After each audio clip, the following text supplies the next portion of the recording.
सदाशिवसमारम्भां शङ्कराचार्यमध्यमाम् अस्मदाचार्यपर्यन्तां वन्दे गुरुपरम्परां श्रुतिस्मृतिपुराणानामालयं करुणालयं नमामि भगवत्पादं शङ्करं लोकशङ्करं शङ्करं शङ्कराचार्यं केशवं सूत्रभाष्यकृतं वन्दे भगवन्तं पुनः ईश्वरो गुरुरात्मेति मूर्तिभेदविभागिने व्योमवद्व्याप्तदेहाय दक्षिणामूर्तये नमः।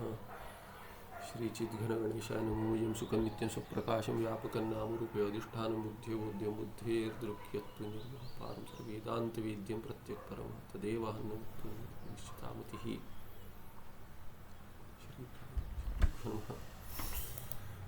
प्रमाण ग्रंथि सत्ता त्रैविध्य।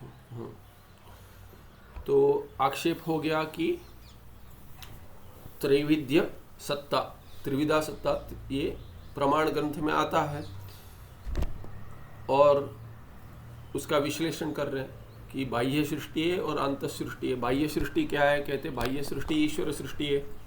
तो पदार्थ जो है जागृत अवस्था में बाहर वो सब क्या है कि ईश्वर सृष्ट पदार्थ है। तत्र ईश्वर सृष्टा बाह्यः जीव संकल्प कृता मनोमया अंतराः। मनोमय जो है मन से कल्पित वो जो है वो जीव संकल्प से बनते हैं, वो अंतर मन में होते हैं, बाहर नहीं होते। तत्र जीव संकल्प रचिता मनोमय अंतरा साक्षी भाष्य। और उनका भाषण कैसे होता है? साक्षी के द्वारा होता है। साक्षी भाष्य, साक्षी को प्रतीत होते हैं। ईश्वर सृष्टा तू, ईश्वर सृष्ट जो है बाह्य प्रमात्र प्रमाण गोचरा। यहाँ पे आकार हटाया था हमने कि आकार नहीं होना चाहिए। प्रमाण प्रमाता और प्रमाण के द्वारा गोचर है, उनके लिए गोचर है। प्रमाता के लिए प्रमाण के द्वारा गोचर है, ऐसा कहेंगे। ईश्वर सृष्ट जो बाह्य पदार्थ है वो प्रमाता के लिए प्रमाण के द्वारा गोचर है, या प्रमाता प्रमाण ये त्रिपुटी के द्वारा गोचर है। आगे कहते हैं आंतर मनोमय देहादयः एव जीवस्य सुख दुख हेतुभूताः। और सुख दुख प्राप्ति कहाँ होती है? मन में होती है। तो बाह्य जो प्रपंच है वो निमित्त बनता है। पदार्थ विषय जो है वो निमित्त बनकर सुख दुख के हेतु बनते, माने निमित्त बनते माने हेतु बनते सुख दुख के लिए। सुख दुख कहाँ उत्पन्न होता है? आंतर उत्पन्न होता है। तो वस्तुतः बाह्य पदार्थ के द्वारा माने विषयों के हेतु को लेकर या निमित्त को लेकर भीतर जो सुख दुख प्रतीति हो रही है वो बाह्य पदार्थों की प्रतीति कहाँ हो रही है? बाहर दिख रहे ठीक है, पर मन में वृत्तियां हो रही है। तो आंतर मनोमय देहादय, देह इत्यादि जो है अंतःकरण मन जो कह दिए, और इंद्रियां भी भीतर ही है। ये बाहर जाती है, विषयों का ग्रहण करते हैं, अंतःकरण को ले जाती है, विषयों का ग्रहण होता है। और क्या है कि ये आंतर मनोमय देहादय जो भीतर उत्पन्न हो रहा है वही जीवस्य सुख दुख हेतुभूताः। तो शोभन अध्यास इसीलिए होता है कि सभी को बाह्य पदार्थ यदि जैसा है वैसा दिखेगा, ईश्वर सृष्ट पदार्थ ही दिखेगा बाह्य, तो सुख दुख भिन्न नहीं होंगे। एक को यदि सुख उत्पन्न हो रहा है तो दूसरे को भी होना चाहिए। सबको एक ही विषय से सुख उत्पन्न नहीं होता, ना ही सबको एक ही विषय से दुख उत्पन्न नहीं होता। तो इसीलिए क्या है कि भीतर जो है आंतर जो है मनोमय देह इत्यादि, यही बाह्य प्रपंच जो दिखता है वो भीतर दिखता है। और भीतर जैसे दिखता है वैसे ही वो सुख दुख का हेतु बनता है, ना कि बाहर जैसे है। माने देखिए राग शब्द क्या है, कैसे उत्पन्न होता है? रंज, रंज धातु से उत्पन्न होता है, रंज रागे। उससे ही रंग भी उत्पन्न होता है शब्द। रंग माने राग माने क्या है कि संस्कृत में राग जो कहते हैं, हिंदी में रंग भी कहेंगे। किसको कहेंगे? रंग क्या है कि व्हाट यू से कलरिंग द माइंड। राग क्या करता है? रंज जोड़ देता है अंतःकरण में। हमारी जो दृष्टि है बाह्य पदार्थों की, उसमें राग जुड़ जाते हैं। माने राग द्वेष जो है वो क्या है कि वो उसको रंग देता है कि मुझे ये प्रिय है, ये मेरे सुख का हेतु है, मुझे अप्रिय है, मेरे दुख का हेतु है। इसीलिए राग द्वेष क्या है कि मन को रंग देते हैं और हमारी दृष्टि को रंग देते हैं, बदल जाती है दृष्टि। बाह्य जैसे पदार्थ है वैसे प्रतीति नहीं होते। ये मेरे लिए सुख का हेतु है ऐसे एक रंग देते हैं, या ये मेरे लिए दुख का हेतु है ऐसे रंग देते हैं। वस्तुतः जैसे है, हमने पिछले पाठ में देखा, जो सोना है वो सोना है, पैसा है वो पैसा है, धन, पर भिन्न भिन्न दृष्टि से भिन्न भिन्न प्रतीत होते हैं, क्योंकि भिन्न भिन्न निमित्त होते, भिन्न भिन्न हेतु होते उसमें। तो इसीलिए क्या कह दिया, ये आंतर मनोमय देहादेह एव जीवस्य सुख दुख हेतुभूता। बाहर जो है वो तो है, वो ना सुख का हेतु है ना दुख का हेतु है, भगवान ने बनाया है बस। पर भगवान ने कैसे बनाया है, वो सभी के कर्म को लेकर बनाया है। समष्टि कर्म जो है, जिसको जो प्रिय है, जिसको जो अप्रिय है, पर जो प्राप्त होना चाहिए भोग के लिए, जिसको सुख प्राप्त होना चाहिए, जिसको दुख प्राप्त होना चाहिए, किन विषयों के द्वारा होना चाहिए, किन व्यक्तियों के द्वारा होना चाहिए, वैसे व्यक्तियों का और वैसे विषयों का निर्माण किया भगवान ने समष्टि कर्म को लेकर। वो भी कौन सा कर्म, जो फल देने के लिए परिपक्व हो गया, माने प्रारब्ध, समष्टि प्रारब्ध को लेकर ऐसे भगवान ने पदार्थों की सृष्टि की, प्रपंच की सृष्टि की। अभी कहते हैं कि जैसा राग द्वेष है, जैसे संस्कार है, वैसे अनुभव होगा उन पदार्थों का। और इसीलिए वो क्या है कि भीतर जैसे प्रतीत होते हैं, वैसे ही वो निमित्त लेकर सुख दुख का कारण बनते हैं, है ना। तो आंतर मनोमय देहादेह एव न तो बाह्य एव, क्यों, बाहर जैसे वो सुख दुख का हेतु नहीं बनते, वो तो जैसे हैं वैसे हैं, पर राग या द्वेष की दृष्टि से देखेंगे तो सुख या दुख का हेतु बनेंगे। जीवस्य सुख दुख हेतुभूता पदार्था बाह्य तु ईश्वर सृष्टा न सुख दुखादि हेतव। ये देखा हमने कि बाह्य, बाहर जो जैसे निर्मित है वो तो है, वो कैसे सुख और दुख देगा, वो तो जड़ है, जैसे है वैसे है बस। सुख दुख किस में होता है, चेतन में होता है। चेतन जीव में जो सुख दुख होता है, माने चेतन जीव के लिए सुख दुख उत्पन्न होता है, उसमें उत्पन्न नहीं हो रहा। वास्तविक जीव का स्वरूप क्या है, आत्मा है, किंतु वो जो अंतःकरण के साथ जुड़ गया, अंतःकरण में सुख दुख वृत्ति बन रही है, उससे जुड़कर वो मैं सुखी या दुखी समझता है। तो ये बाहर जैसे है वो तो सुख दुख का हेतु नहीं बनेगा, भीतर जैसे दिखता है वैसा बनेगा। इसीलिए तस्मात् आंतर मनोमय पदार्थ निवृत्तौ एव मुमुक्षुणा यतितव्यम। तो मुमुक्षु को क्या करना चाहिए, मुमुक्षु को तो भीतर जो प्रतीति हो रही है, जैसे ये सुख का हेतु है, ये दुख का हेतु है, ये मुझे इष्ट है, ये अनिष्ट है, ऐसे जो राग द्वेष के कारण जो उसमें विशेष जीव दृष्टि आ गई, इसलिए जीव सृष्टि आ गई उसमें, उसको हटाना है। केवल सुख दुख का जो हेतु है उसको हटाना है, सुख दुख का हेतु हटाना है। तो हेतु तो बाहर नहीं, प्रपंच का निवारण नहीं करना है, वो तो ईश्वर सृष्टि है, उसका तो निवारण हो भी नहीं सकता। तो पूर्व पक्षी क्या कह रहा है, आपको किसको हटाना चाहिए, सुख दुख का जो हेतु है उसको हटाइए, प्रपंच को तो नहीं हटाना है, प्रपंच सुख दुख का हेतु नहीं है। संसार क्या है, सुख दुख यही संसार है। तो ये भीतर जो जीव सृष्टि है उसको हटाइए, ऐसा पंचदशीकार भगवान विद्यारण्याचार्य कहते हैं। तो इसीलिए यत्न, यतितव्य माने प्रयत्न करना चाहिए, यत्न करना चाहिए।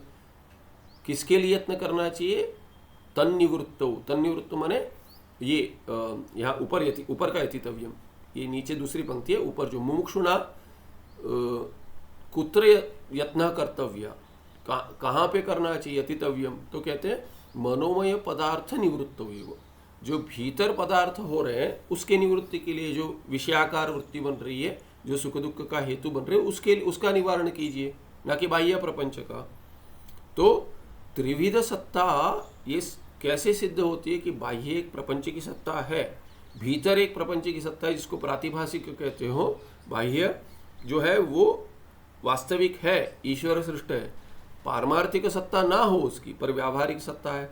तो दोनों की एक सत्ता, स्वप्न और जागृत की आप जो बना चाह रहे हो, उसके लिए क्या कह रहे हैं, भीतर जो प्रपंच है उसको हटाना है, बाह्य प्रपंच को नहीं हटाना है। दोनों में भेद है ऐसे लेकर, स्वप्न और जागृत में भिन्नता लेकर आगे, मैंने पीछे जो संदर्भ गया स्वप्न और जागृत का गया है, अभी कहते हैं मन में जो चल रहा है वो तो स्वप्न तुल्य है, मन में आपको दिख रहा है वो स्वप्न तुल्य, वो प्रातिभाषिक है, वो वास्तविक नहीं है। इसलिए दोनों में भेद हो गया, दोनों व्यावहारिक नहीं बनेंगे और दोनों प्रातिभाषिक में नहीं बनेंगे, तीन सत्ता माननी पड़ेगी, ये संदर्भ है वास्तविक। तो पंचदशीकार ने क्या कहा है, जीव सृष्टि भिन्न है, ईश्वर सृष्टि भिन्न है। इसलिए यहाँ से पूर्व पक्ष वेदांती ही है, वो पूर्व पक्ष लेकर कह रहा है, आप जो कह रहे कि दो ही सत्ता होने दो, माने स्वप्न और जागृत की एक ही होने दो, माने स्वप्न क्या है, जीव सृष्टि है, और जागृत क्या है कि ईश्वर सृष्टि है वहाँ पे, तो उन दोनों में भेद होना चाहिए करके वो कह रहे हैं। आप जो कह रहे हो, सिद्धांति जो कह रहा है कि दोनों एक हो जाएंगे, हमें कोई त्रुटि नहीं, हमें कोई माने उसमें कोई अलाभ नहीं है, हम तो कहते हैं ठीक है तो हम उसको भी घटा देंगे वेदांत में। तथा ही तो बाह्य प्रपंच न सुख दुख हेतु, बाहर का प्रपंच सुख दुख का हेतु नहीं है। अतः तन्निवृत्तो न अतितव्यम, तो उसकी निवृत्ति के लिए प्रयत्न नहीं करना है। वेदांत में किसकी निवृत्ति के लिए प्रयत्न करें, संसार की निवृत्ति। संसार तो सुख दुख है, वो तो भीतर है, उसके लिए आपकी जो जीव की दृष्टि है और सृष्टि है वही कारण बन रही है, बाहर ईश्वर की सृष्टि कारण नहीं बन रही है। आप तो वो देख रहे हैं, पर वो आप अपने दोषों के द्वारा देख रहे हैं, राग द्वेष आदि, इसीलिए वो संसार का हेतु बन रहा है। इसीलिए जो हेतु बन रहा है उसको हटाइए, ना कि जो हेतु नहीं है, ईश्वर सृष्टि। तथा ही कयोश्चित द्वयोः पुरुषयो पुत्रो धनार्जनार्थम धन अर्जनार्थम कदाचित देशांतरम जगमतु। तो एक कथा बताते जिससे ये स्पष्ट हो जाएगा। कहते हैं तो पूर्व पक्षी एक कथा बताता है, क्या कहता है कि कयोश्चित द्वयोः पुरुषयो, दो पुरुषों के पुत्रों, एक एक पुत्र है, वो क्या है कि समझिए कि देवदत्त का और यज्ञदत्त का पुत्र है, दोनों क्या है धन सब इकट्ठा करने के लिए, धन किस इसके लिए, वृद्धि के लिए, धन कमाने के लिए, कदाचित देशांतरम जगमतु, किसी देश चले गए कभी। अभी क्या कि तयोर मध्ये एकस्य पुरुषस्य पुत्रः दिष्टम गतः अन्यस्य पुत्र जीवनास्ते। एक क्या है कि एक मर गया, एक का पुत्र मर गया और देवदत्त का पुत्र मर गया और यज्ञदत्त का जीवित है। अभी क्या कहते हैं, प्रभूतम धनम च स संपादितवान, कौन, यज्ञदत्त के पुत्र ने बहुत धन का संपादन किया। अभी कहते हैं सच स्वस्य प्रभूत धन लाभम स्वपित्रे निवेदयितुम द्वितीयस्य मरणम तत्पित्रे निवेदयितुं च कंचन वार्ताहरम प्रेषयामास। तो उसने कुछ वार्ता भेजी, क्या कहने के लिए कि मैंने तो बहुत धन कमाया है और क्या है कि देवदत्त का पुत्र नहीं रहा, ऐसे उसने कुछ वार्ता भेजी, मैंने पत्र भेजा समझ लीजिए कुछ। सतु विप्रलंबको वार्ताहरः जीवत पुत्रकाय पित्रे तव पुत्रो ममार इति मृतपुत्रकाय पित्रे च तव पुत्र निरोगः विपुलम धनम अर्जितवान। अभी क्या हो गया कि उसने लिखा कि दूसरा चला गया करके, माने पत्र नहीं लिखा है, पहले तो पत्र इत्यादि नहीं था, कोई ऐसा समाचार पहुंच गया। कैसे पहुंचा, देवदत्त का पुत्र जो है वो मर गया है, वास्तविक स्थिति है, और यज्ञदत्त के पुत्र जीवित भी है और स्वस्थ है और बहुत धन कमाया है। अभी क्या है कि वार्ता कैसे पहुंची कि देवदत्त के पुत्र ने बहुत धन कमाया है, स्वस्थ है, और यज्ञदत्त का पुत्र मर गया, ऐसे वार्ता पहुंच गई। क्योंकि दोनों में से एक मर गया, ऐसे वार्ता आई है। दोनों में से वो दो जो गए थे इकट्ठा, एक चला गया, कौन गया पता नहीं, ऐसे कोई कहेगा।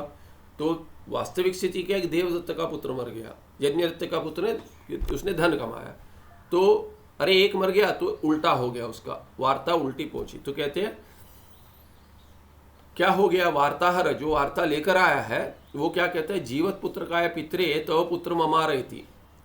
जो यज्ञदत्त है उसका पुत्र तो जीवित है, उसको जाकर क्या कह दिया, जीवत पुत्र का हो गया यज्ञदत्त, जीवन पुत्र यस्य यज्ञदत्तस्य, वो यज्ञदत्त क्या हो जाएगा, जीवत पुत्र कहा हो जाएगा, फिर तस्मै जीवत पुत्र का है पितरे उसके, तो उसको क्या कर दिया, वही पिता है, उसको क्या है, तव पुत्र ममार, अरे तुम्हारा पुत्र मर गया, ऐसे कह दिया इति। और मृत पुत्र का है देवदत्ताय, उसको क्या कह दिया, जिसका पुत्र मर गया है, मृतः पुत्र यस्य, देवदत्तस्य, स देवदत्ता पिता क्या है, मृतपुत्र कह, और उसको तस्मै मृतपुत्र का है पितरे, उसको क्या कह दिया, च तव पुत्रो निरोगः विपुलम धनम अर्जितवान, ऐसे कह दिया उसने। अरे तुम्हारा पुत्र तो ठीक है, उसने बहुत धन कमाया है, जिसके लिए गया था सफल हो गया करके। अभी क्या कहते हैं, गजमारुह्य सपरिवारः अचिरादेव आगमिष्यति इति च उवाच, और क्या कहते हैं कि और वो अपने परिवार के साथ आ जाएगा, हाथी पर बैठकर आएगा, क्योंकि इतना धन किया उसने, ऐसे कह दिया। अभी क्या होगा, देवदत्त का पुत्र तो मर गया है, पर उसको क्या लगता है कि अरे मेरा पुत्र आएगा, अभी हाथी पर बैठकर आएगा, बहुत सारा धन कमा लिया, शीघ्र आएगा, ऐसे वो अभी संतुष्ट है, उसको सुख प्राप्त हो गया। और यज्ञरत वस्तुतः देवदत्त को दुख होना चाहिए, पर उसको पता नहीं है।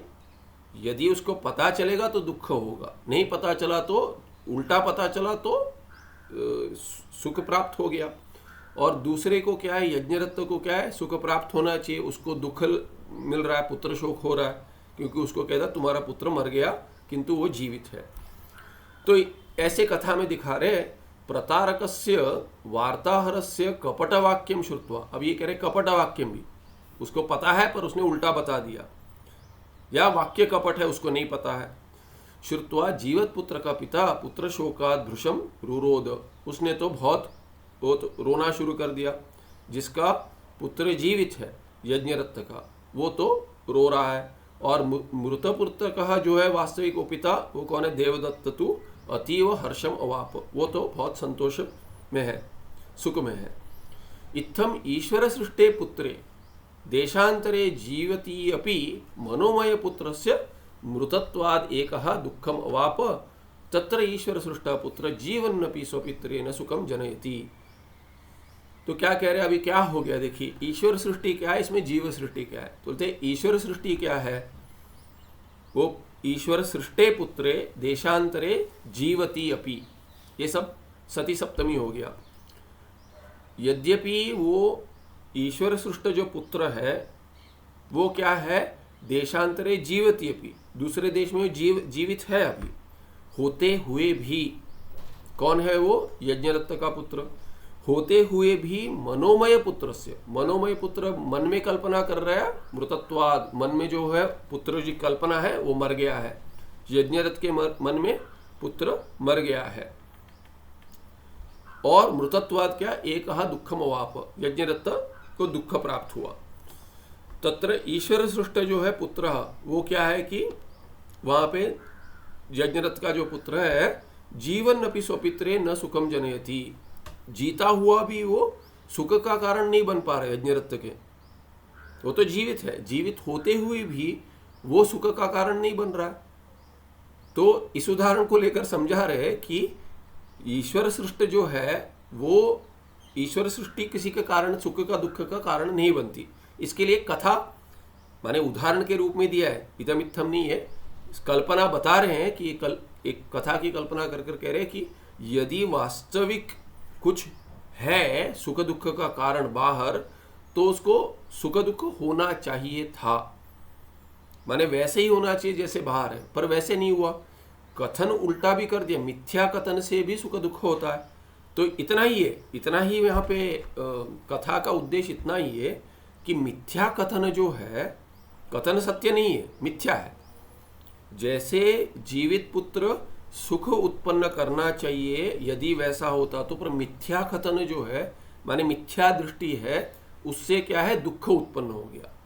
और दूसरे का बता रहे हैं कि दूसरे का क्या है, तथा एव इतरस्य माने देवदत्त का पुत्र जो है वो कौन है, ईश्वर सृष्ट पुत्र जो है मृतः, वो मर गया है, मृतः अपि स्वपित्रे न दुखम उत्पादयति, वो देवदत्त को दुख उत्पन्न नहीं कर पा रहा है, वो मर गया है, और मरने के कारण ईश्वर सृष्टि है उसका मरण, और उसको उससे दुख उत्पन्न होना चाहिए था। पर क्या है, बीच में क्या है कि मिथ्या दृष्टि आ गई, क्योंकि कथन मिथ्या था, इसीलिए मिथ्या दृष्टि क्या है, मनोमय पुत्र है, मनोमय पुत्रस्य जीवनात् सुखमेव तस्य अभवत देवदत्तस्य। देवदत्त को क्या हो गया कि जीवित होकर भी जो मरकर भी जो दुख दे नहीं पाया, उसको क्या है कि उसको सुख प्राप्त हो गया उसकी मिथ्या दृष्टि से, क्योंकि उसने उसमें मनोमय पुत्र का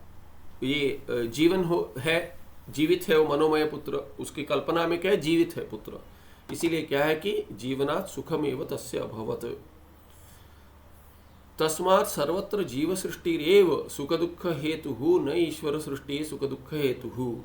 और संदर्भ में बता रहा हूं, देखिए जैसे अपने कोई संबंध में है तो मरने के बाद अशौच आता है, दुख के लिए कि दुख में थोड़े दिन बिताए, इसीलिए 1 दिन 3 दिन 11 दिन ऐसे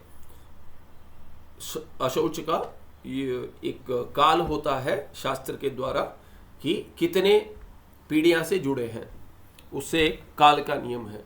पर वो कब शुरू होता है, देखिए 11 दिन भी समझ लें, 11 दिन सब माने घर का ही कोई व्यक्ति चल बसा तो 11 दिन स्वर्गवास हो गया। तो अभी 11 दिन क्या है, पहले तो 11 दिन क्या उससे अधिक भी समय लगता था वार्ता आने के लिए। कोई काशी गया, काशी मर गया, काशी में जाकर मर गया, उसका जब तक उसकी वार्ता आएगी तब तक तो क्या 11 दिन 15 दिन कितने भी दिन हो सकते। तो इसको अभी अशौच तो चला गया, पर वैसा नहीं है, जब से सुना है तब से उतना दिन करके कहते हैं। वास्तविक ऐसा है, कहीं कहीं भेद भी है, पर धर्मशास्त्र में ऐसा सुना जाता है कि जब से पता चला है तब से आपको शोक करना है, अशौच तब से शुरू हो जाता है। तो ये क्या है कि सत्य जो है वो शोक का कारण नहीं है, वास्तविक जो मर गया जब से सुना है आपने ऐसा हुआ है तब से शोक का कारण। यहाँ पे भी क्या है कि वही है। तो कहते हैं कि मनोमय पुत्रस्य जीवनात् सुखमेव तस्य अभवत देवदत्तस्य। उसके मनोमय पुत्र तो जीवित है, वास्तविक पुत्र मर गया है। तस्मात् सर्वत्र जीव सृष्टिरेव सुख दुख हेतु न ईश्वर सृष्टि ही सुख दुख हेतु। इसलिए क्या सिद्ध हो गया इस कथा से कि जैसे आपने सुना है वो सत्य है कि नहीं है, वैसे आपको अनुभव होता है सुख दुख का। वैसे ही जैसे आप देखते हैं वैसे ही होगा, माने जैसे आपकी दृष्टि है उसमें सभी करणों का अंतर्गत तत्व है। माने जैसे आपकी दृष्टि है, जैसे आपकी समझ है, जैसे आपको दिखता है, जैसे आपको सुनाई देता है, माने मिथ्या हो सत्य हो नहीं है, जैसे आपको व्यक्ति को जैसे लगता है, एक व्यक्ति को व्यष्टि को, वैसे सुख दुख हेतु उसमें है, ना कि बाहर जैसे वास्तविक है समष्टि में जैसे है वो सुख दुख का कारण नहीं बन रहा है। माने सब्जेक्टिव रियलिटी जो है वो आपको सुख दुख दे रही है, ना कि ऑब्जेक्टिव रियलिटी। बाहर जो व्यावहारिक सत्ता है वो किसी के सुख दुख का कारण ही नहीं है करके कह रहे हैं। पर ये जो प्रातिभाषिक सत्ता है आपके मन में जो चल रहा है उससे आपको सुख दुख प्राप्त होता है, ये सिद्ध हो गया। माने सत्ता में भेद हो गया, यही तात्पर्य है। वास्तविक विवक्षा यही है कि सत्ता में भेद है।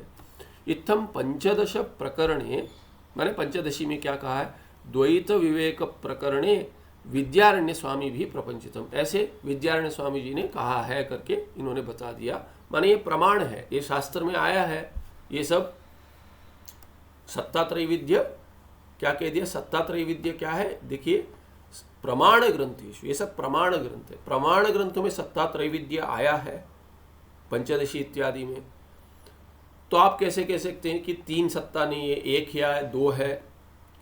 तो इसीलिए कहते हैं तत्र जीव सृष्टि ही प्रातिभाषिकी। ये जीव सृष्टि जो है वो प्रातिभाषिकी, राग द्वेष युक्त जो सृष्टि है कि अरे ये है पुत्र जीवित है, मर गया फिर भी जीवित है करके कल्पना करना, और जीवित है तो भी मर गया करके कल्पना करना, क्योंकि किसी ने कह दिया। कल्पना का कोई हेतु हो या ना हो, पर राग द्वेष कारण है। पुत्र में राग है, यहाँ पे दोनों को पुत्र में राग है, इसीलिए क्या है कि मर गया करके दुख है सुनकर जीवित होते हुए भी, और जीवित है धन प्राप्त कर लिया सुखी है ये सुनकर सुखी हो गया, वास्तविक तो पुत्र मर गया है। तो इस कथा से क्या दिखा दिया कि जैसे आपको लगता है वैसे हो ना हो भाव, फिर भी वो सुख दुख का हेतु बनता है, ना कि बाहर जो है। इसके लिए कथा से निरूपण कर दिया। तत्र जीव सृष्टि जो है भीतर मन में जो है वो क्या है, प्रातिभासिकी, वो उसकी प्रातिभासिक सत्ता है। ईश्वर सृष्टि च व्यावहारिकी, बाहर जो सृष्टि है ईश्वर सृष्टि है वो व्यावहारिक सृष्टि है। ग्रंथांतरेषु, ग्रंथांतरेषु माने अन्य ग्रंथेषु, अन्येषु ग्रंथेषु, ग्रंथांतरेषु अपि एवमेव सत्तात्रैविध्य पक्षः एव आश्रिता, और बाकी ग्रंथों में भी सत्तात्रैविध्य बताया है। सृष्टि दृष्टिवाद ही लेकर चलते हैं, न कि दृष्टि सृष्टिवाद या एक जीववाद। तो क्या है कि व्यावहारिक सत्ता बाहर, प्रातिभासिक सत्ता भीतर है, दोनों भिन्न है, एक दूसरे का कोई संबंध नहीं है, क्योंकि बीच में राग द्वेष आकर उससे उत्पन्न हो रहा है प्रातिभासिक संस्कार, जैसे वैसे उत्पन्न हो रहा है, जैसे कथन है वैसे उत्पन्न हो रहा है। आप मन में कुछ कल्पना करते, वास्तविक बाहर जो है वो तो दिख नहीं रहा है आपको, वैसे के वैसे न दिख रहा है न सुनाई दे रहा है। भीतर जैसे सुनाई दे रहा है, जैसे दिख रहा है इत्यादि, वैसे आपको सुख दुख का हेतु बन रहे हो। तत्र परमार्थ सत्ता चैतन्यस्य, अभी क्या है कि और तीसरी सत्ता जो है वो पारमार्थिक सत्ता है। वो किसकी है? वो चैतन्य की है, शुद्ध चैतन्य ब्रह्म आत्मा की। चैतन्य भिन्न से जड़स्य व्यावहारिक सत्ता, और चैतन्य भिन्न जो जड़ है उसकी सत्ता क्या है? व्यावहारिक सत्ता है। और प्रातिभासिक सत्ता भी है, जड़ जो है उसकी प्रातिभासिक सत्ता भी है, क्योंकि भीतर होगा तो प्रातिभासिक हो जाएगी, बाहर होगा तो व्यावहारिक है। इसलिए प्रातिभासिक सत्ता च इति द्विधा सत्ता। तो जड़ की तो दो सत्ता है, व्यावहारिक सत्ता है, प्रातिभासिक सत्ता है। चैतन्य की एक ही सत्ता है, वो पारमार्थिक सत्ता है या परमार्थ सत्ता है। सृष्टियादि काले ईश्वर संकल्प मात्र जन्य केवल अविद्या कार्य प्रपंच महाभूत तत्कार्याणाम व्यावहारिक सत्ता, और दोष सहकृता हो जाएगी अविद्या का कार्य जो है उसकी प्रातिभासिक सत्ता आगे बताएंगे। तो ये पहले हमने देखा है कि एक दोष युक्त है अविद्या, दूसरी दोष के बिना है। तो सृष्टियादि काले, जब ये सृष्टि हो रही है कल्प आदि में, युग आदि में, तो कहते हैं ईश्वर संकल्प मात्र, उसमें केवल ईश्वर का संकल्प है, कुछ और दूसरी कुछ सामग्री नहीं चाहिए। ईश्वर का संकल्प है, क्या है? बहुश्याम प्रजायेय इति, कि मैं बहुत सृष्टि करूं। कैसे? कर्म जैसा है वैसे, पीछे जैसे कर्म था जीवों का कल्प के अंत में, उसी को आगे बढ़ाना है, उनको फल देना है, क्योंकि उन्होंने कर्म किया है फल की अपेक्षा से, उनको फल तो देना ही है। उनको अभी चाहिए फल या नहीं चाहिए वो भिन्न बात है, उसका फल तो सुख दुख मिलेगा। उसके लिए भाई बाहर जो है वैसे उनको विषय के साथ ये क्या है कि उनका संबंध होना चाहिए, और वैसे वैसे माने तत्त देहों में रहकर ही संबंध होना चाहिए, नहीं तो वैसा अनुभव नहीं हो पाएगा। जैसे पक्षी के शरीर में अनुभव यदि होना है, सुख दुख का हेतु बनना है, वैसा कर्म है तो पक्षी के शरीर में ही होगा, ना कि दूसरे प्राणी के, मनुष्य के, देवता के शरीर में। वैसे ही हरेक का जैसा कर्म है, जिस शरीर में, जिस इंद्रियों के द्वारा, कैसे मन के द्वारा प्राप्त होगा, वो सब जैसा है वैसा निर्मित होगा। जैसे वो अनुभव संभव होगा, जैसे वो कर्म का फल संभव होगा, वैसा शरीर प्राप्त होगा, वैसे विषय प्राप्त होंगे उस व्यक्ति को, और उसमें वैसी इंद्रियां होंगी, वैसे ही मन होगा, और वो संस्कार वैसे ही उद्भूत होंगे। इतनी व्यवस्था कर देंगे। बाद में आपका माने पुरुषकार है, फ्री विल है, जो है वो है मनुष्य के लिए। बाकियों के लिए तो केवल भोग है, माने जैसे प्राणी शरीर और पक्षी शरीर, कीट शरीर है, उनमें तो केवल भोग है, पाप का कर्म है। हाँ, पुण्य थोड़ा है जिसमें उनको सुख मिलता है, फिर भी पाप अधिक होने के कारण पीड़ा अधिक होती है। ऐसे सृष्टि भगवान ने कर दी। कहाँ, कभी कर दी? सृष्टि आदि काले। तो सृष्टि आदि काले ईश्वर संकल्प मात्र, संकल्प कर दिया कि ऐसी सृष्टि होने दो, हो गई, और मैं जीव बनकर मैं ही अनुभव करूंगा। वास्तविक तो क्या है कि ईश्वर अपना स्वरूप जैसे कि भूल गए जीव बनकर, इसीलिए वैसे जीव ईश्वरी बनते, ये सिद्धांत है। तो अभी जब भी जीव भिन्न ऐसे देख रहे हैं, तो जीव के भोग के लिए ईश्वर सृष्टि कर रहे हैं, तो इसीलिए क्या कि जीव भिन्न हो गया अभी, तो क्या कहते हैं, सृष्टादि काले ईश्वर संकल्प मात्र जन्य, क्या है उससे उत्पन्न, संकल्प से, संकल्प मात्र से माने केवल संकल्प से क्या उत्पन्न है, उस जन्य केवल अविद्या, वहां पे अविद्या सहकारिणी है पर केवल अविद्या है, वो जन्य केवल अविद्या कार्य, क्या है वो जन्य, क्या है केवल अविद्या का कार्य है, वो क्या है प्रपंच है, नहीं प्रपंच माने ये पंच महाभूत और तत्कार्य, प्रपंच क्या है पंच महाभूत है और भौतिक तत्कार्य, भौतिक कार्याणाम व्यावहारिक सत्ता, उनकी क्या सत्ता है, कहते व्यावहारिक सत्ता है।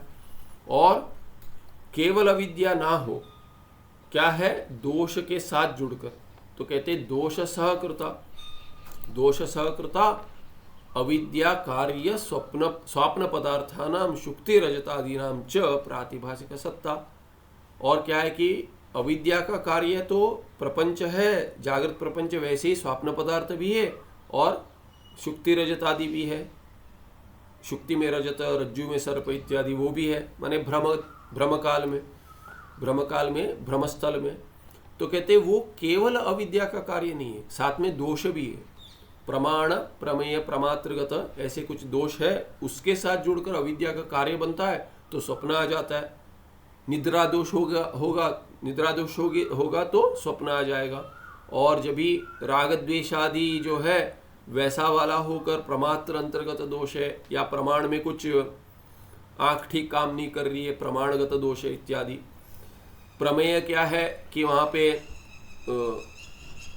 प्रकाश अधिक नहीं है, ठीक नहीं है, कम है, ऐसा कुछ दोष है, तो इन किसी भी दोष से या एक से अधिक भी दोषों से उसके कारण शुक्ति रजत रज्जु सर्प इत्यादि प्रतीत होता है। उनकी क्या सत्ता है, तेषाम च प्रातिभाषिक सत्ता, उनकी प्रातिभाषिक सत्ता है।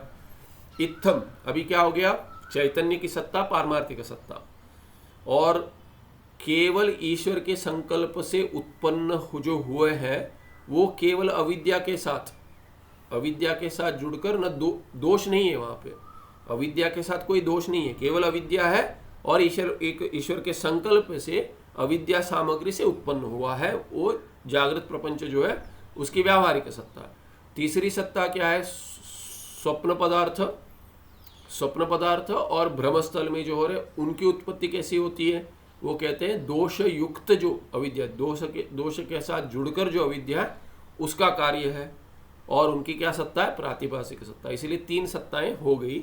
इत्थम इस प्रकार से जागृत पदार्थानां व्यावहारिक सत्ता, स्वप्न पदार्थानां प्रातिभाषिक सत्ता च वर्ण्यते केषुचित् ग्रंथेषु, कुछ ग्रंथों में ऐसा वर्णन किया है और ये प्रमाण ग्रंथ है, इसीलिए क्या है कि स्वप्न पदार्थों की प्रातिभाषिक सत्ता होगी और जागृत पदार्थों की व्यावहारिक सत्ता होगी, दोनों की प्रातिभाषिक सत्ता नहीं होगी, ना कि दोनों की व्यावहारिक सत्ता होगी, दोनों में सत्ता भेद है, ऐसे कुछ प्रमाण ग्रंथों में आया है। तभी 330 में सिद्धांति अनात्म पदार्थानां सर्वेषां प्रातिभाषिक सत्ता एव आत्म पदार्थस्य एव पारमार्थिक सत्ता इति सत्ता द्विविधा एव। अतः सिद्धांति क्या कह रहा है कि अनात्म पदार्थ जो है जड़ पदार्थ, इसमें आपने क्या भेद कर दिया कि उसमें व्यावहारिक सत्ता होगी कुछ की और कुछ की प्रातिभाषिक सत्ता होगी, ऐसा नहीं है। सिद्धांति कहता है ऐसा नहीं है, अनात्म पदार्थ जो जड़ है सर्वेशा सभी की क्या सत्ता है, प्रातिभाषिक सत्ता एवं। जागृत में भी जड़ जो है प्रातिभाषिक सत्ता वाले हैं, स्वप्न में भी जो जड़ है वो प्रातिभाषिक सत्ता वाले हैं, और जागृत में जो भ्रम हो रहा है वो भी प्रातिभाषिक सत्ता वाले। इसीलिए दो ही सत्ताएं, द्विविधा सत्ता, त्रैविध्य नहीं है, सत्ता द्वैविध्य है। पारमार्थिक सत्ता होगी चैतन्य की, और बाकी आत्मा को छोड़कर जो जो है सभी किसी भी अवस्था में सबकी क्या है, प्रातिभाषिक सत्ता है। व्यावहारिक सत्ता तो हम कहते हैं पर वो है नहीं, प्रातिभाषिक सत्ता ही है। आप जो कहते हैं व्यावहारिक सत्ता, वैसे व्यावहारिक सत्ता है नहीं। तो क्या हो गया, अनात्म पदार्थानां सर्वेषां, सभी अनार्थ पदार्थों की सत्ता क्या, प्रातिभाषिक सत्ता एवं। आत्म पदार्थ से, आत्म पदार्थ जो ब्रह्मात्मा कहते हैं उसकी केवल पारमार्थिक सत्ता है, पारमार्थिकी सत्ता स्त्रीलिंग, इसीलिए पारमार्थिकी सत्ता इति सत्ता द्वैविध्यम सत्ता द्विविधा एवं। अतः तो क्या कहते हैं, अतः हेतु बताते हैं कि दो ही सत्ता है। प्रमाण ग्रंथ में जो आ रहा है 3 सत्ताएं आ रही है, वो सृष्टि दृष्टिवाद लेकर है, वो मंद अधिकारी के लिए है। पर उत्तम अधिकारी के लिए जो वास्तविक स्थिति है प्रक्रिया में भी प्रमाण ग्रंथों में, वो तो क्या है कि सत्ता द्वैविध्यम है। सत्ता त्रैविध्य पक्षः मंद अधिकारिकः इति अधुना उत्तम अधिकारिक सत्ता एकत्व प्रतिपादनाय जागृत स्वप्न वैलक्षण्य अभाव कथ्यते। देखिए क्या है, सत्ता 3 है, ऐसे एक प्रक्रिया है, उसको लेकर 3 सत्ताओं को लेकर धीरे धीरे धीरे कर कर क्या है कि जब भी बुद्धि तीव्र हो जाएगी तभी उसको कह देंगे कि पारमार्थिक सत्ता एक ही है, आत्मा एक ही है, आत्मा को छोड़कर कुछ है नहीं। इसीलिए 3 सत्ता को लेकर चले या 2 सत्ता को लेकर चले, पर सत्ता तो वास्तविक एक ही है। वसती इति वस्तु और तस्या इदम क्या हो जाएगा, ये तस्या इयम सत्ता क्या हो जाएगी, वो पारमार्थिक की सत्ता एक ही, वास्तविक सत्ता जो है वो एक ही है।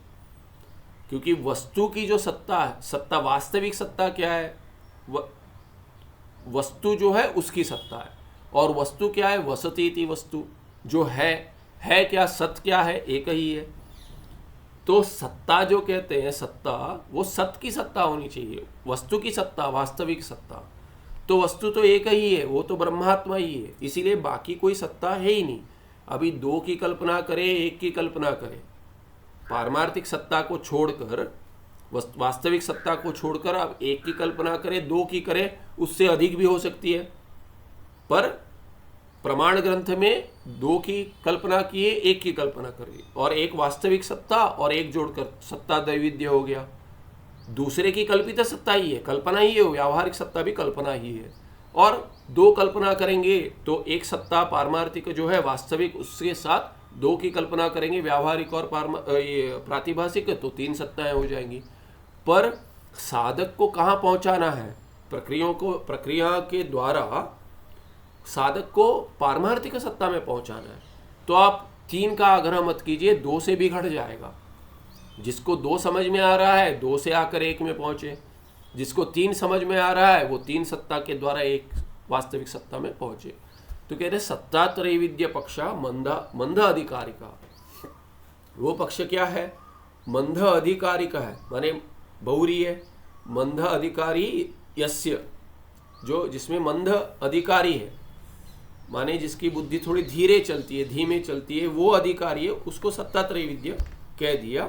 इति ये प्रक्रिया, इति अधुना, इसीलिए अभी क्या है, अभी अधुना उत्तम अधिकारी का सत्ता एकत्व प्रतिपादनाय। उत्तम अधिकारी के लिए क्या है, उत्तम अधिकारी के लिए एक ही सत्ता है, ये दिखलाने के लिए जागृत स्वप्न में वैलक्षण्य अभाव कथ्यते। दोनों में पहले एक सत्ता बताते, ले जाना है कि एक सत्ता है पारमार्थिक सत्ता, वो आत्मा की सत्ता जब भी जान लेगा तभी बाकी सब तुच्छ हो जाएगा। इसीलिए क्या है कि उसको 2 सत्ता लेकर बतलाते। कैसे, कहते हैं जागृत और स्वप्न एक ही है, उनकी एक सत्ता है, वैलक्षण्य अभाव, उनमें कोई विलक्षणता है ही नहीं। व्यावहारिक सत्ता और प्रातिभाषिक ऐसा भेद नहीं है, दोनों एक ही है, प्रातिभाषिक सत्ता है उनकी।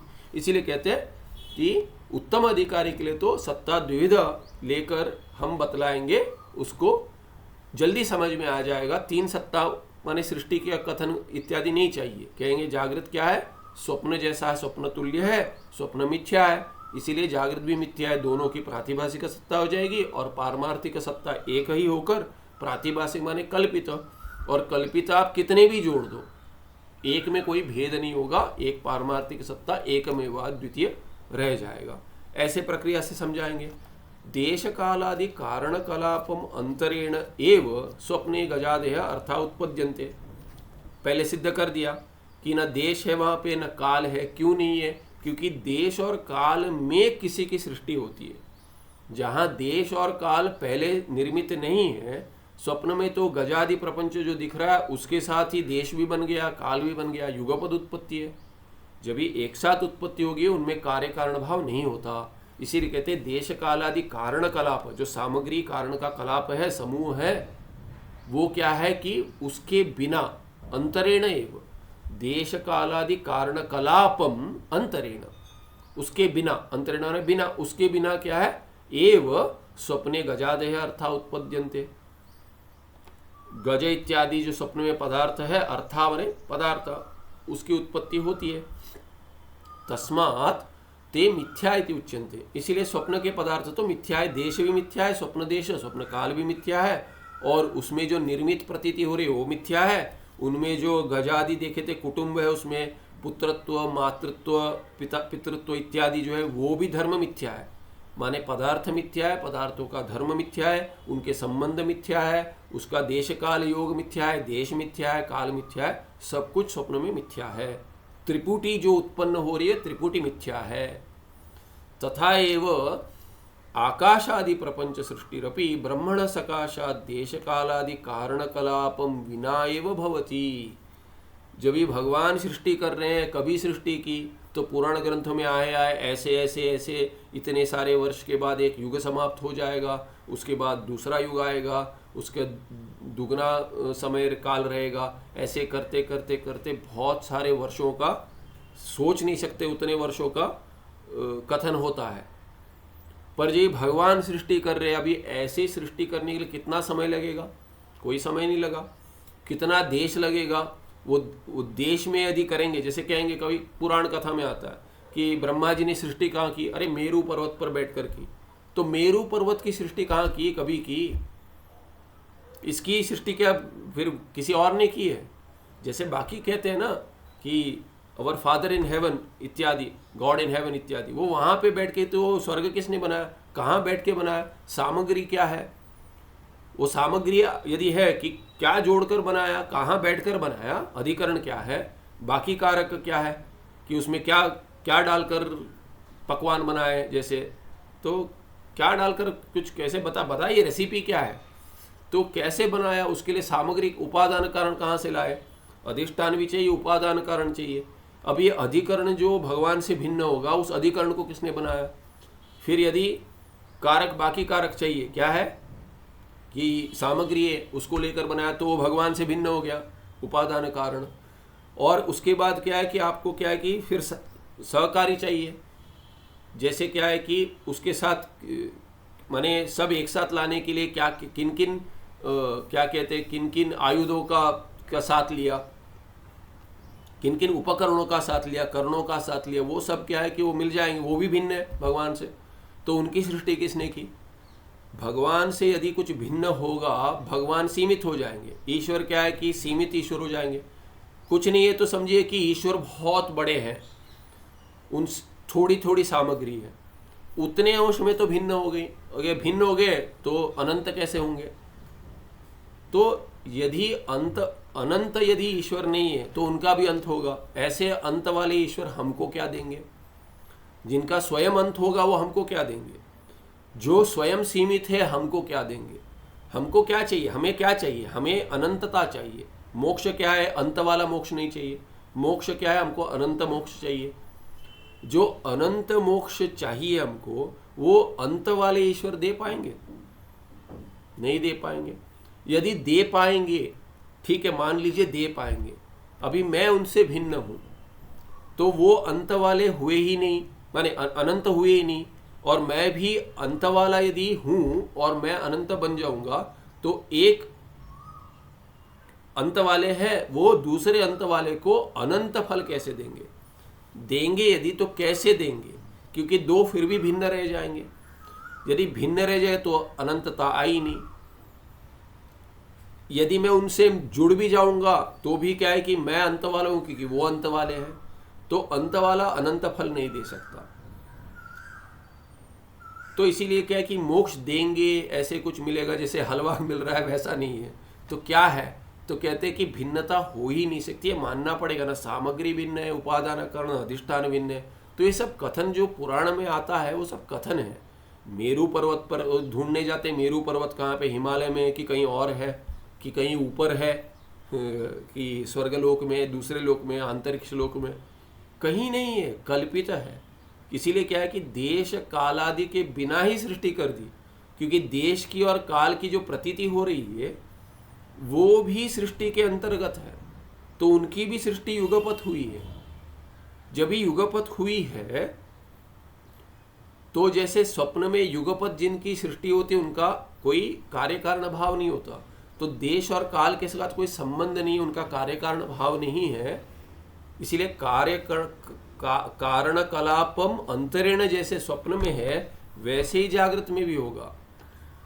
प्रपंच की जो सृष्टि है तथाएव आकाश आदि प्रपंच सृष्टिरपि, आकाश आदि आकाश तस्माद् वा तस्माद् आत्मना आकाश संभूत, ये क्या है? वहां पे देश है क्या? आकाश, आकाश उत्पन्न, देश की बात का चर्चा नहीं हुई है, देश कहाँ से उत्पन्न हुआ है? तो कहेंगे अरे यही देश है। कौन सा देश है? आकाश ही देश है ना, आकाश देश मानेंगे, तो देश की सृष्टि लिखी है, कहेंगे अरे वो देश नहीं है, आकाश की जो सृष्टि की, आकाश जो हम सोचते हैं आकाश, उसकी सृष्टि करने के लिए भी कुछ देश चाहिए। क्यों चाहिए? क्योंकि ईश्वर कहीं बैठकर करेंगे ना, वो भी एक आकाश चाहिए। तो आकाश की सृष्टि की ईश्वर किस आकाश में है, किस देश में है पूछेंगे। आकाश यदि देश है तो ईश्वर किस आकाश में, किस देश में बैठे हैं सृष्टि के समय? ईश्वर का कोई शरीर है, वो शरीर किसका बनाया हुआ है, वो भी प्रश्न पूछेंगे।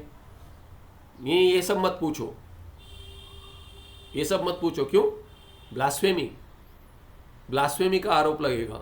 ये सब नहीं पूछना चाहिए, जितना बोला है उतना समझो बस, उससे अधिक नहीं पूछना है। प्रश्न वाले नहीं चाहिए हमको। अरे प्रश्न वाले नहीं चाहिए, हमको प्रश्न ही आते हैं, क्या करेंगे? भगवान ने बुद्धि भी दी है, उसका भी निर्माण किया है, केवल प्रपंच किया नहीं, हमारा भौतिक बुद्धि भी पड़ी है, तो क्या करेंगे? प्रश्न आता है। समाधान नहीं होगा तो मोक्ष नहीं होगा, हमको भी मोक्ष चाहिए। तो इसीलिए क्या है कि ये सब कथन जो है ये केवल कथन है, जैसे स्वप्न में निर्मित है वैसे निर्मित है। संकल्प मात्र कह दिया, इसलिए संकल्प मात्र से क्या होता है, वहां पे कोई सामग्री की अपेक्षा नहीं है, कोई सामग्री नहीं चाहिए। कोई पूछते हैं स्वप्न में जो टेबल है उसको ऐसे करेंगे तो शब्द आएगा, उसमें भी आ रहा है ना, जैसे जागृत में आ रहा है, तो वो स्थूल है तभी। तो स्थूल से उत्पन्न होता है, सूक्ष्म कैसे उत्पन्न हो गया? स्वप्न संपूर्ण सूक्ष्म होते हुए भी स्थूल की प्रतीति होती है। स्वप्न में भी योद्धा यदि गोली खाएगा तो उसको पीड़ा तो होगी। स्वप्न में जो योद्धा है वो गोली खाएगा, शत्रु की गोली, तो पीड़ा तो होगी। युद्ध करेगा तो वहाँ पे भी युद्ध पे मरेंगे लोग, ऐसे प्रतीति तो होगी। यहाँ पे भी वैसे ही है, जागृत में क्या भेद है? क्यों ना हो? इसीलिए कहते हैं तथा एवं आकाश आदि प्रपंच सृष्टिरपि ब्रह्मणा सकाशा। ब्रह्म किसे उत्पन्न हुई है? वो क्या है? देश कालादि कारण कलापम विनायो होती, उसमें भी कोई देश काल नहीं है, बाकी सामग्री भी नहीं है। बिना सामग्री कैसे उत्पन्न हो गई? जैसे स्वप्न वैसे ही हुई।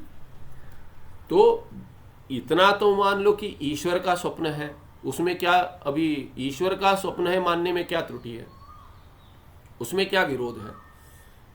मैं स्वप्न देखता हूं, मुझे अनुभव होता है इतनी सारी सृष्टि कर दी मैंने स्वप्न में, तो ईश्वर जो है उनके संकल्प मात्र से सब हो जाता है। मुझे तो देखिए, मैं जो स्वप्न देख रहा हूं, मैं सोचकर नहीं गया था कि मैं ऐसा स्वप्न देखूंगा आज। यदि होता तो क्या बात थी तो फिर जागृत में कौन आता?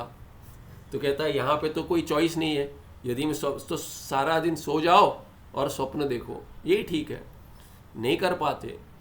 पर भगवान जो है उनको क्या है कि संकल्प से ही यदि सिद्धि हो रही है, तो भगवान क्या है कि ईश्वर ने ऐसा संकल्प से ही स्वप्न देख लिया, वही सृष्टि है, उसमें हम सब हैं कि हम सब है मानते हैं। जैसे स्वप्न में हमें लगता है कि मैं देख रहा हूँ, माने मैं खेल रहा हूँ या भाग रहा हूँ इत्यादि, बाकी जो साथ में है वो कुछ तो सोच रहे हैं, उनके चेहरे से पता चल रहा है कि क्या वो सुखी है दुखी है। ऐसे लिंग वहाँ पे भी है ना, चिन्ह है, तो हम सोचते हैं उसका भी कोई घर होगा, उसका भी कोई मन है, वो भी कुछ सोच रहा है। यदि किसी से वाद कर रहे हैं स्वप्न में, वो क्या सोच रहा है या आप सोच रहे हो। जैसे अभी यदि ये खेल रहे हो, क्या बुद्धि बल कहते हैं, चेस खेल रहे हो, तो चेस खेलते समय वो क्या सोचेगा, आगे क्या करेगा, ये सोच रहे हैं आप।